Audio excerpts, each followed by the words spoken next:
Hello बच्चों, आज हम करने वाले अपना कार्यपत्र 22 कक्षा 10वीं है, विषय हिंदी है और तिथि है 27 अगस्त। आज हम पढ़ेंगे प्यारे बच्चों। पिछली बार हमने संत कवि सूरदास जी के विषय में पढ़ाई की थी। आज हम उनके प्रसिद्ध ग्रंथ सूरसागर के एक अन्य पद को भावार्थ सही समझेंगे और उसे पर साहित्यिक चर्चा करेंगे। चलिए पढ़ते हैं। तो पद क्या दिया है हमें। मन की मन ही माज रही, कहीं जाड़ कौन पे, उदो नाही परत कहीं। अवधि आधार आसावन की तन मन बिथा सही। अब इन जोग संदेशनी, सुनी सुनी बेहरनी बिरहदही।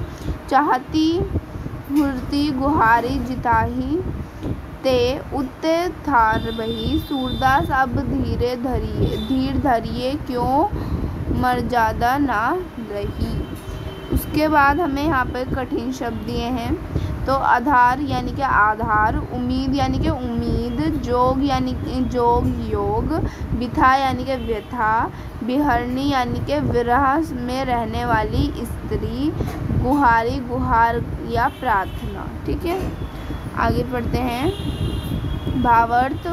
तो भावार्थ में दिया है, गोपियाँ उद्धव से अपनी पीड़ा बताते हुए कह रही हैं कि कृष्ण के गोकुल छोड़कर चले जाने उपरांत उनके मन में स्थित कृष्ण के प्रति प्रेम भावना ही रह गई है। वे सिर्फ इसी आशा से अपने तन मन की व्यथा को सह रही थीं कि जब कृष्ण वापस लौटेंगे तो कृष्ण के समक्ष अपने प्रेम को प्रकट करेंगी और कृष्ण के मन में भागीदारी बनेंगी। परंतु जब उन्हें कृष्ण के द्वारा भेजा गया योग संदेश मिला, कौन सा संदेश, योग, और उद्धव ने ये बताया कि अब कृष्ण वापस कभी नहीं आएंगे, तो गोपियाँ टूट सी गई और उनका विरह की व्यथा और बढ़ गई। चलिए आगे पढ़ते हैं। आगे हमें क्या दिया है। आगे हमसे बोला गया है, पद के आधार पर विभिन्न निम्नलिखित प्रश्नों के उत्तर दीजिए। तो पहला प्रश्न है, उद्धव गोपियों के लिए किसका संदेश लेकर आए थे। तो उद्धव गोपियों के लिए किसका की जगह क्या आएगा, श्री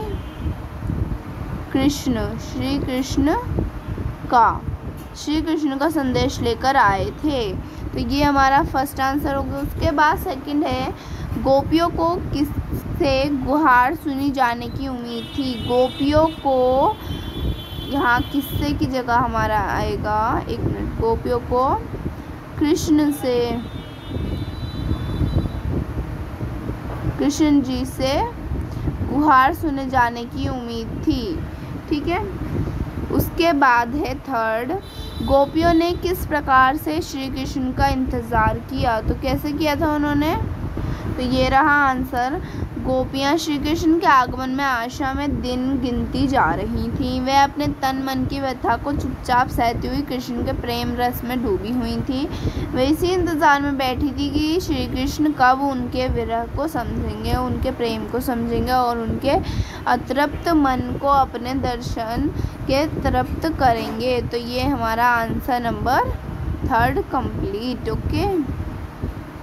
फोर्थ में हमसे पूछा है, संदेशनी सुनी सुनी में कौन सा अलंकार प्रयुक्त हुआ है। तो इसमें हमारा अनुप्रास अलंकार प्रयुक्त हुआ है। तीन बार। तो ये हमारा अनुप्रास अलंकार हो गया। ठीक है। उसके बाद है, पद में ई प्रत्यय से बने शब्दों को ढूंढकर लिखिए। तो ई प्रत्यय से बने शब्द कौन से हैं इसमें, चलिए देख लेते हैं। यहाँ पर एक हो गया रही, एक हो गया कही, फिर एक हो गया सही, एक हो गया दही, फिर हो गया बही और एक हो गया लही।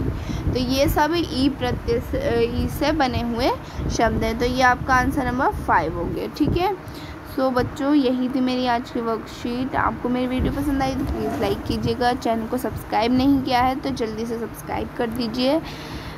Thanks for watching my video.